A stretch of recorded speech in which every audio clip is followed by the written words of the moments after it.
नाज़रीन, डीजीआई प्यार ने एक बार फिर शटअप कॉल दिया और उसके बाद फिर तहरीक इंसाफ की तरफ से चीखों का सिलसिला जो है वो जारी हो चुका है। कल सोशल मीडिया के ऊपर एक भरपूर पुरजोर जो है वो कैंपेन की गई, जिसमें कुछ जो है वो सोशल मीडिया जो तहरीक इंसाफ के एक्टिविस्ट थे और कुछ बोर्ड्स वगैरह होते हैं, आपको पता ही है। तो बहरहाल डीजीआई प्यार ने तहरीक इंसाफ के इस जो बयानिए को एक दफ़ा फिर रद्द कर दिया है कि उनके ख़िलाफ़ कोई साजिश हुई या किसी तरह से उनको किसी और मुल्क की इमा पर निकाला गया। बहरहाल उनके पाँव जल रहे हैं तहरीक इंसाफ वालों के। और अब शीरी मज़ारी और असद उमर ने आज जो प्रेस कॉन्फ्रेंस करते हुए उन्होंने पता नहीं ये वार्निंग दी है या तनबीह की है या तजवीज़ दी है। उन्होंने कहा कि DGISPR को सियासी मामलात की बार बार तशरीह ना करें तो ये मुल्क और फ़ौज के लिए अच्छा है। असद उमर साहब, फ़ौज को पता है कि क्या अच्छा है क्या बुरा है, आपको बताने की ज़रूरत नहीं। वो आपसे ज़्यादा ज़िम्मेदार हैं, वो आपसे ज़्यादा समझदार हैं। आपने इस मुल्क का बेड़ा गर्क किया। आप अब भी, असद उमर कहते हैं, शीरी मज़ारी के साइफर में लिखा था कि अगर तरीके अदम एतमाद कामयाब हो गई तो पाकिस्तान को माफ़ कर दिया जाएगा, अगर ना हुई तो पाकिस्तान तन्हाई का शिकार हो जाएगा। असद उमर साहब शहबाज शरीफ को अमेरिका लेके आया, आपका ये कहना है।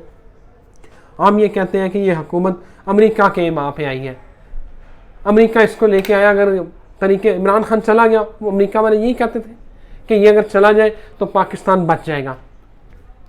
60 रुपये पेट्रोल बढ़ चुका है। अमेरिका अगर लेके आया होता तो IMF को कहता कि दो इन्हें पैसे, दो इन्हें जो $2 अरब और देने हैं वो दे देता, अभी तक नहीं मिले। अमेरिका अच्छा लेके आए ने। पेट्रोल बढ़ चुका है, बिजली की कीमतें 9 रुपये तक बढ़ चुकी हैं, अभी फिर कीमतें बढ़ा रहे हैं। पेट्रोल की कीमत अभी फिर 55 रुपये लीटर जो तेल की कीमतें हैं, 55 रुपये डीजल और 29 में जो है वो तेल बढ़ेगा, पेट्रोल बढ़ेगा। मतलब ये आप क्या बेचना चाह रहे हैं? आप इस कौम को क्या फुद्दू समझते हैं, चूतिया समझते हैं? सॉरी, मतलब क्या ये पागल हैं? क्या समझते हैं आप इस कौम को कि आपका बयानिया आप बोलते जाएंगे और मतलब ये इतने जाहिल हैं कि आपका ये बकवास सुनते जाएंगे? खुदा का नाम ले, अगर अमेरिका लाया होता इनको तो ये हमारा हशर होता। घी की कीमतें देखें, आटा देखें, नान भाई, मतलब तंदूरों वालों ने अलग हड़ताल की हुई है कि आटा सस्ता करें और हम इस हाल में होते। अमेरिका एक मुल्क को लेके आया है। आप देखें यूक्रेन पे जो हालात जंग चल रही है, अमेरिका, यूरोपीय यूनियन सारे सपोर्ट कर रहे हैं, अक़वाम मुत्तहिदा असला दिए जा रहे हैं, डॉलर्स आ रहे हैं, पैसा मिल रहा है, पता चल रहा है ना कि वो उसके साथ खड़े हैं। मतलब आप कहते हैं कि इस हुकूमत को अमेरिका लेके आया है, अमेरिका लेके आया उसके, और हमारा ये हशर हो रहा है।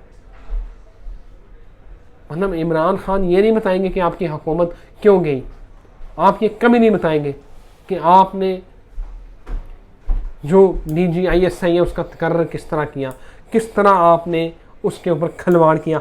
आप ये कभी इमरान खान नहीं बताएगा, कभी नहीं बताएगा कि बनी गाला में लूट मार किस तरह हुई, किस तरह जो है वो बुशरा बीबी की लूट मार, किस तरह हीरे लिए गए, किस तरह जो है फरा बीबी ने जो है वो पंजाब में लूट मार की, किस तरह आपने 5-5 करात के जो है वो हीरे की अंगूठियाँ ली। ये आप नहीं बताएंगे जो आपकी हुकूमत जाने का सबब बने। आप कभी नहीं बताएंगे कि मुबैना तौर पर जो राना सनाउल्लाह कहते हैं कि 50 अरब जो बैरिया टाउन के जो आए वो किस तरह जो सुप्रीम कोर्ट के अकाउंट में गए और 5 अरब की कमीशन किसने ली। आप कभी नहीं ये बताएंगे कि बनी गाला का घर किसने रेनोवेट करवाया, ठेकेदार को किसने पैसे दिए, कितने करोड़ लगे उसके ऊपर। आप कभी ये नहीं बताएंगे कि ये जमान पार्क वाला घर किसके पैसों से रेनोवेट हुआ है। अमरीकी साजिश हो गई है आपकी अपने करतूतों की वजह से, आपकी अपनी हरकतों की वजह से ये हुकूमत गई है। और ये हुकूमत बाकायदा आइनी तौर पर गई है। पहली दफ़ा किसी वज़ीर आज़म को बाकायदा एक आइनी तरीके से निकाला गया है। अब चीखना चिल्लाना बंद करें। नवाज शरीफ ने भी फ़ौज के साथ, फ़ौज के ऊपर ये गंद उछाल के क्या देखा, क्या मिला? कुछ भी नहीं मिला। इमरान खान को ये एहसास हो जाना चाहिए कि ये जितना भूलेंगे इमरान खान उतना ऑब्सलीट होता जाएगा। ये लिख लें, आज ये लिख लें, चाहे काली पेंसिल से लिखें या सुनहरे हरफों से लिखें, इमरान खान को ये समझ नहीं आ रही।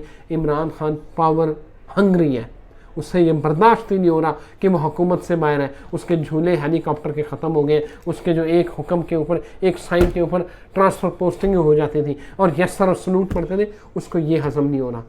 इमरान खान वो आदमी है जिसे घर के बाहर भी प्रोटोकॉल चाहिए, घर के अंदर भी प्रोटोकॉल चाहिए। ये मैं बात को सुनी, मतलब ये नहीं, बाकायदा हक़ाइक़ के साथ, ऑथेंटिसिटी के साथ ये बता रहा हूँ कि इमरान खान कितना पावर हंग्री है। अब थोड़ा ख्याल करें, तरीके इंसाफ ने अगर इस कौमी धारे में रहना है तो थोड़ा इदारों के ऊपर जो है ना वो सोच समझ के बात करें, नहीं तो आप ऑब्सोलीट होते जाएंगे और आपके हाथ कुछ नहीं आएगा।